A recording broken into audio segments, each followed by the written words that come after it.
George Washington University's medical school hosted a faculty panel last week declaring that Hamas terrorists have the right to resist against Israel. According to video footage exclusively obtained by the Post, while panelists described Jewish state's military operation in Gaza Strip, ethnic cleansing, and genocide, they did not discuss atrocities committed by Hamas in October 7 attack on southern Israel, its designation as a foreign terrorist organization. Our designation a terrorist organization still holds more than 100 Israeli and U.S. civilians hostage. Michael Barnett, professor of international relations and political science, told panel Israel can rightfully claim self-defense. But I would like to point out here that Hamas and the Palestinians also have right to resist. We are all shaken by the events of October 7, added Shira Robinson, professor of history and international relations. But we all recognize that these events have a history.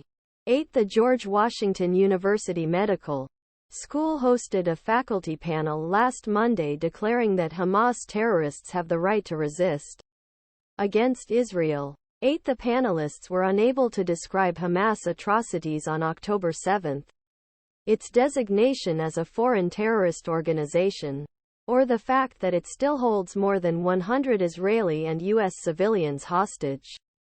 The Hamas attack ended a ceasefire reached after a May 2021 conflict in which Hamas fired thousands of rockets at Israel over an 11-day period before peace was achieved.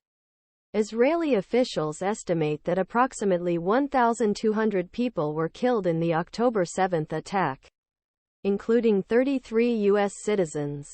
The jihadists also took approximately 240 civilians hostage, including about 10 Americans. One of them, 4-year-old Abigail Edan, was released last month. Israel responded by declaring war on the terrorist group, launching airstrikes and launching a full ground assault on Gaza in a large-scale effort to destroy Hamas. According to Prime Minister Benjamin Netanyahu, at least one GWU panelist affirmed the Jewish state's right to self-defense. But many characterized the Israel Defense Forces' actions as part of a larger colonial project to ultimately eliminate Gaza's civilian population. 8. On October 7, Hamas invaded the Jewish state to brutalize, maim, rape, and kill Israelis, mostly civilians. More than 1,200 people in this surprise invasion, including 33 U.S. citizens. For the last 8 weeks Israel has launched an unprecedented carpeting campaign in the Strip, which, as we now know, has deliberately targeted and continues to deliberately target residential high-rises, bakeries, schools, universities and UN shelters. Robinson said. Panel. Hamas is known to use civilians in the region as human shields, endangering them by carrying out operations and stockpiling weapons in hospitals, schools and mosques. This is a fact that was never acknowledged by the panel.